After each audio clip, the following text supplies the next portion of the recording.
In today's video, I'm going to teach you how to add a data source in grafanacloud. By the end, you'll know exactly where to go, what to click, and how to confirm your connection is working, all without getting lost in the menu. Start in your grafanacloud stack. From the side menu, open Connections, then choose Data Sources. This is the central place where all of your data connections live. If you're new to Grafana Cloud, think of a data source as the bridge between Grafana and the system that holds your metrics, logs, or traces. On the Data Sources page, look for the button labeled Plus Add Data Source. If you see it, go ahead and click it. That means your stack allows you to create data sources directly from here. This is the quickest path.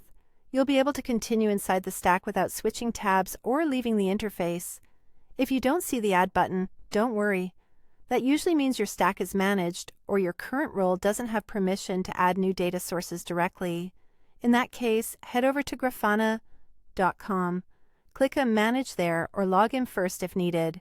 Once you're in, select your organization, pick the correct stack, and then open the Data Sources section. You're now in the right place to add it from the Management portal. Next, click Add Data Source. Choose the type that matches what you're connecting to. Prometheus for metrics, InfluxDB for time series, Loki for logs, and so on. After selecting the type, you'll see fields to configure the connection. Enter the URL for your data source and provide any required credentials or authentication details.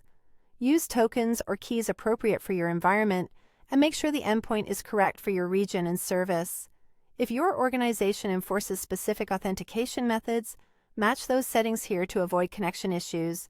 When everything looks good, click Save and Test. Grafana will validate the connection and let you know if it can reach the data source. A success message means you're ready to start building dashboards.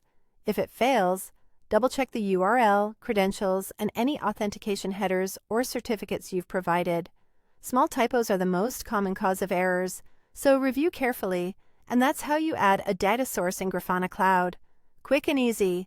Don't forget to like, share, and subscribe my channel.